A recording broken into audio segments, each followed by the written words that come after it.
All right, Larry, thank you. It is indeed time for a draft champions matchup and what is set to be a great draft champions matchup. In the booth, I'm Brandon Gaudin with Charles Davis, and these guys should have a huge impact on the outcome of this game. They're ready to roll. We're ready to roll. Let's roll. Two teams here amped and ready for football, and off we go in week 2 of draft champions. It's a short kick taken near the 18. Oh, he's going to take this out of the back of the end zone, and that's going to be a safety. So how's that for an interesting way to start this ball game? First drive of the game and you go backwards all the way into your own end zone? Guess it kind of makes you wonder what else we might have in store here in this one. Here come the Seahawks now, set to take over on offense.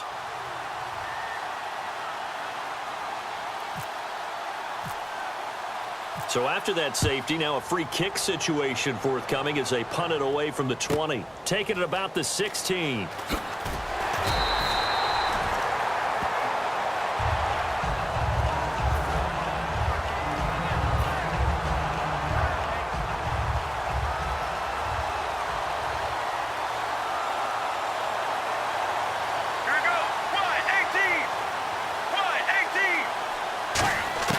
Throwing now, Palmer on first down.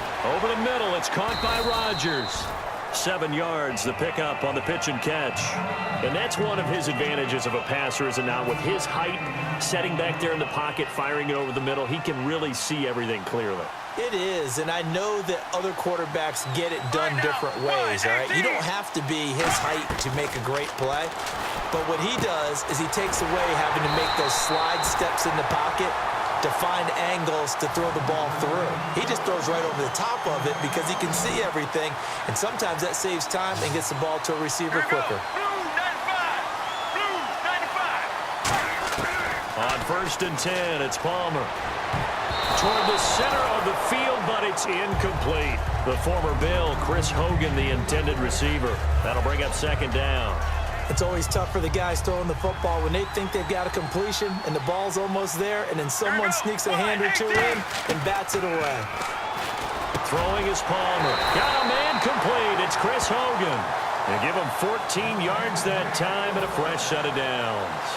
Well, clearly one of his advantages as a passer is his height, sit back in the pocket, fired over the middle.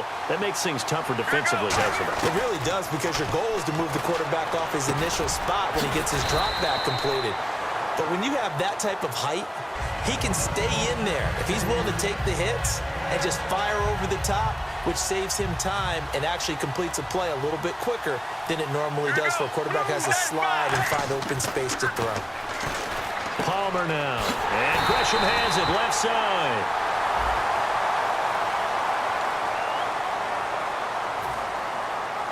So the offense has it first and 10.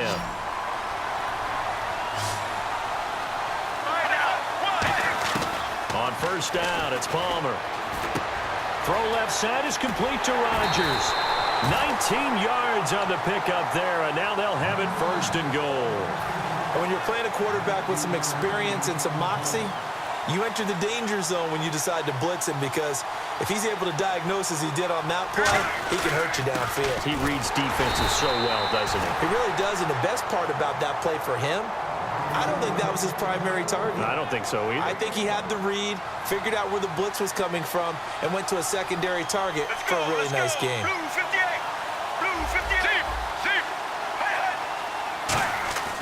On second down, here's Palmer. And this is caught. Touchdown, Patriots.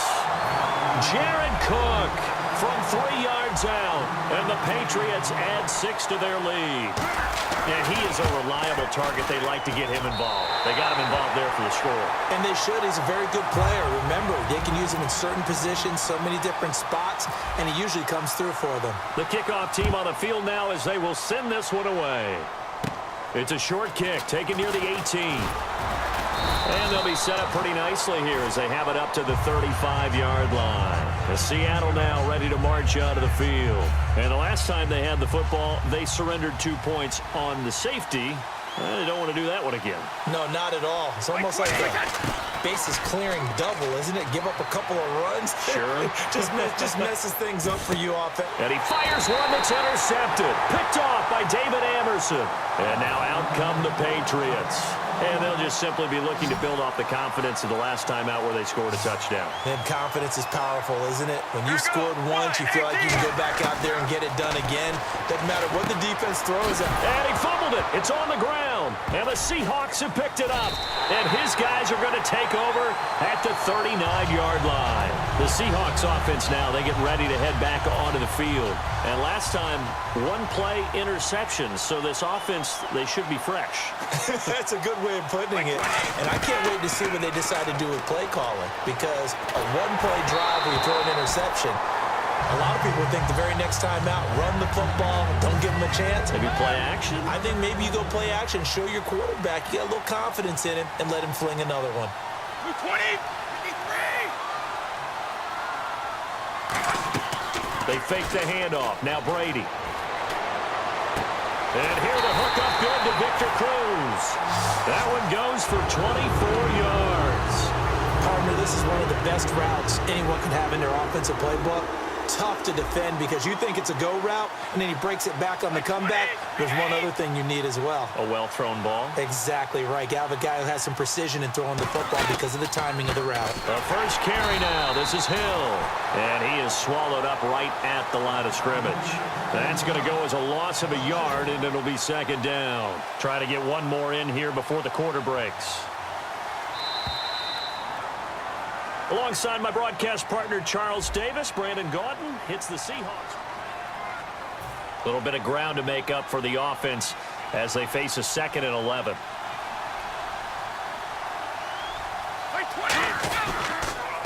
Again, it's Hill. And this one also slow in developing as he's maybe getting back here to the line of scrimmage, but not much more than that. So following the run, we'll see what they do here on 3rd down. On play action, it's Brady. Looking for Jones, and it's intercepted. Picked off by the longtime Bengal, Leon Hall. And a big turnover there as his guys will get the football back. Now the Patriot offense set to take over again. And last drive, obviously not what you're looking for. You've got the lead. You've got to protect the football. So in other words, someone got lucky because they've been moving the ball really well and wearing them down. In this case, though, giving up the football doesn't make them very happy. They can't wait to get back out there and atone for it. Yeah, try to atone for it here on this drive. Now Palmer to throw. Over the middle, that's caught by Hogan. He got 18 yards out of that one, and it gets him a new set of downs. An ex-teammate used to tell me all the time, I hate experienced quarterbacks because no matter what, you really can't hide what you're doing. And I think that right there, he knew right away where the blitz was coming from, where his primary guy was going to be, and he ended up going to a secondary target for a nice game. I was just going to ask you, that wasn't the primary target. He's so good at that, isn't he? I think he knew right away that he wasn't going to get to his primary guy. I think he read that as soon as he got to the line of scrimmage, knew where the pressure was going to come from, and said, I know how to beat that, and that's what he did. And he'll be taken down, but not before he gets into enemy territory. And after that completion, you can understand why so many teams in the league are emphasizing speed on defense at every position. The tight ends have created so many tough matchups now. If you can't run with a tight end as a linebacker, this is going to be the result every time. Oh, he's got a man wide open, complete. 15 yards through the air on a first down. One thing I can say pretty safely, that route is not called if you don't have a guy who can throw the ball and put some mustard on it. Because if you're going to lollipop it in the middle of the field, bad things usually happen. It takes a strong-arm guy who can rifle it in there, and they were able to successfully complete that one. And down inside the 15 he goes. A minute 57 to go in this first half. Back with more from Charlotte after this. They come out 5 wide, 3 of them to the right side. From the red zone now, here's Palmer on first down. And Cook has it, left side. Give him a couple on the catch, it's 2nd and 8. Well, the strategy was evident there. Get it to your tight end and make it a one-on-one play with a cornerback. who's usually going to win that one? The tight end, but not there. Not in this situation. How about the corner defeating that logic and making a really nice tackle? And the stop will come inside the 5 at the 4. Give him 8 on the play, and that'll bring up what looks to be a 3rd and inches. Can't be more than a half a foot. Palmer now to throw on 3rd down. He's got time. And the incompletion there, so that breaks a string of 5 straight hookups. It also leads to a 4th down. Now, they've got to be a little frustrated here to not complete that on 3rd down after having such a long drive going. Hey, you're talking about going over 70 yards on the drive. Yeah, did you say a little frustrated? Very frustrated. Yeah, I'm with you on that. I'm very frustrated. There's no doubt about it.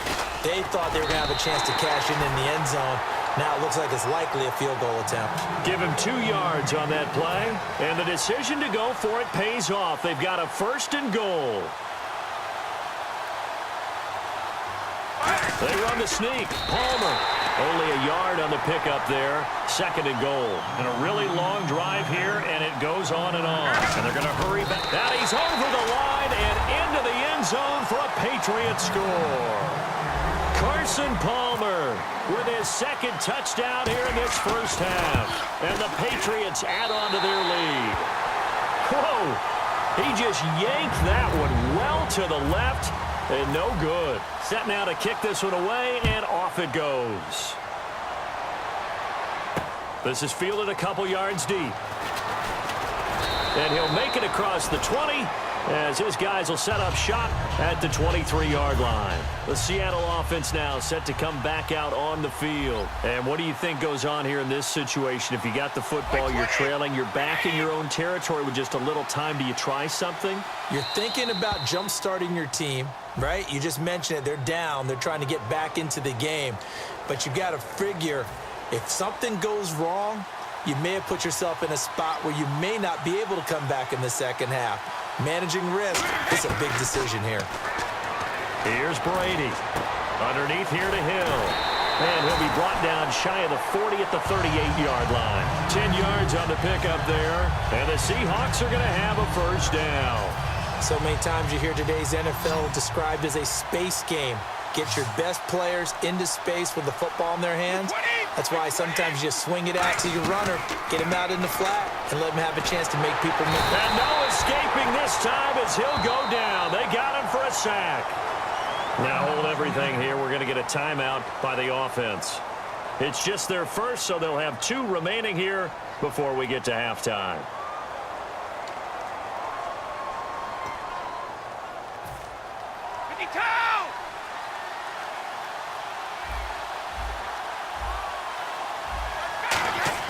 Now Brady throwing on 2nd down. And he can't find a receiver, and he's brought down. They push him back 8 yards that time on 2nd down. But this is what happens when you get behind the chains, as people like to say, when you have obvious passing situations. Hard to vary it up and fool a defense. And you hate those situations if you're an O-lineman, right? Oh, without a doubt, because you just know they're coming, and you never know exactly how they can. Now whistles come in. We're going to get a timeout here by the offense. So as they take it over, we step aside. And likely time for one final play here in the half, so they will go for it on 4th down. The final shot before half for Brady. He's going to go for a big play downfield. And it is incomplete. So we reach halftime in what's been a fair... never mind, Larry. Forget your halftime report. Apparently, we are set for the 3rd quarter of action already. So both teams have their marching orders, and we'll get going again here in quarter number 3. And a fair catch signaled for and taken successfully. So the Patriots coming out now. And that recipe on their last drive that resulted in a touchdown.